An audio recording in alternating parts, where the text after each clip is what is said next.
பாமக தலைவர் அன்புமணி ராமதாஸ் செய்தியாளர்களை சந்தித்து வருகிறார். பார்க்கலாம்.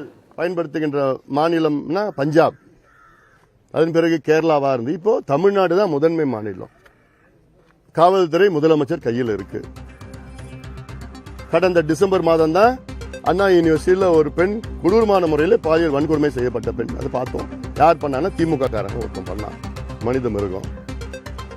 நாடு 5 மாதத்திற்கு முன்பு ஆரப்பாக்கம் என்ற கிராமம், கும்மிடிப்பூண்டி அருகில் ஆரப்பாக்கம் கிராமத்தில் 8 வயசு சிறுமி குழந்தை, அதை ஒருத்தவன் ஒரு கொடூர மனித மிருகம் அசாம்ல இருந்து வந்து ஆந்திராவில் வேலை செஞ்சுட்டு இருக்கிறான். அவன் இங்க தமிழ்நாட்டு வந்து அந்த குழந்தைய வந்து பாலியல் வன்கொடுமை செஞ்சு ரொம்ப மோசமான ஒரு நிகழ்வு. அதெல்லாம் இதுல நிறைய இது போன்ற சம்பவங்கள் வெளியில சொல்ல மாட்டுறாங்க. ஏன்னா அந்த குடும்பம் பேரு போயிடும், அந்த பெண்ணு பேரு கெட்டு போயிடும், இப்படிலாம் சொல்லல. இப்படி அன்றாட நிகழ்வுகளாக பெண்களுக்கு பாதுகாப்பு சுத்தமா கிடையாது.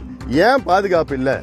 நீங்க அளவுக்கு அதிகமா மது கடைகளை திறந்து மது குடிங்கன்னு சொல்லி தீபாவளியில 789 கோடி 789 3 நாள்ல குடிச்சிருக்கிறாங்க. உங்க அமைச்சர்கள் சாராய மது விலக்கு அமைச்சர்கள் கிடையாது, மது குடிக்கிற அமைச்சர்கள் வச்சிருக்கீங்க. மது குடிக்கிறதுக்கு தூண்டி விடுற அமைச்சர்கள் வச்சிருக்கீங்க. லைட் ஷாப், அந்த ஷாப், இந்த ஷாப் வச்சுக்கிட்டு மதுவால இவ்வளவு பிரச்சனை. போதை பொருட்கள் அமெரிக்காவில் என்னென்ன போதை பொருள் இருக்கோ, கஞ்சால காக்கைன், ஹெரோயின், அப்படின்னு என்னென்ன இருக்குதோ everything you can get it in Tamil Nadu, in villages. கிராமத்தில் கிடைக்குது.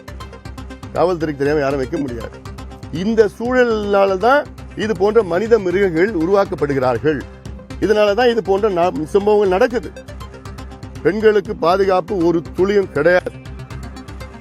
இப்படி தமிழ்நாடு மிக மிக மோசமான ஒரு கட்டத்தில் இருக்கிறோம். இந்த தேர்தலில் திமுக படுதோல்வி அடைய போகுது, அது மாற்று கருத்தே கிடையாது. நான் 100 நாள் நடைபயணத்தில் தமிழ்நாடு முழுவதும் நான் பார்த்துட்டேன். மக்களுடைய மனநிலை நான் நல்லா புரிஞ்சு வச்சிருக்கிறேன். போற இடத்துல தான் திமுக மீது மிகுந்த கோபத்தில் இருக்கின்றார்கள். சாதாரண கோபம் கிடையாது. குறிப்பாக விவசாய திட்டம் ஒண்ணு கூட செயல்படுத்தல, நடைமுறைப்படுத்தல. பெண்கள் அவ்வளவு கோபத்தில் இருக்கு. இளைஞர்கள் 1,30,00,000 இளைஞர்கள் வேலை இல்லாம இருக்கிறாங்க. அவங்களுக்கு வேலை திட்டம் இல்லை. நாங்க ஆட்சிக்கு வந்தா தனியார் தொழில் நிறுவனங்களில் 75 விழுக்காடு வேலை திட்டங்களை உள்ளூர் இளைஞர்களுக்கு நாங்கள் கொடுக்க சட்டம் கொண்டு வருவோம் என்று சொன்னார்கள். சட்டம் கொண்டு வருவோம் சொன்னாங்க. சட்டத்தையும் கொண்டு வரல, ஒன்னுத்தையும் கொண்டு வரல. 4.5 வருஷம் ஆயிடுச்சு. இதுக்கப்புறம் கொண்டு வர போறது கிடையாது. இப்படி ஒவ்வொரு துறையிலும் தோல்வி அடைந்திருக்கிறார்கள் திமுக. கல்வித்துறையில படுதோல்வி. ஆனா ஒரு விளம்பரம் மட்டும், கல்வியில் சிறந்தது தமிழ்நாடு, விளம்பரம் மட்டும் இருக்கு. சுகாதாரத்துறையில சொல்லப்படும் தேவையில்லை, ஒண்ணுமே நடக்கல. கிட்னி திட்டத்தை தவிர வேற எதுவும் நடக்கலாங்க. வேளாண் துறை மைனஸ்ல போயிட்டு இருக்கு வளர்ச்சி. தமிழ்நாடு வரலாற்றுல இது வரைக்கும் மைனஸ்ல வளர்ச்சி, வேளாண் துறை வளர்ச்சி போனதே கிடையாது. நீர்ப்பாச திட்டங்கள், இரிகேஷன்னா அதுதான் என்னன்னு. பாமக தலைவர் அன்புமணி செய்தியாளர்களிடம் பேசியிருக்கிறார்.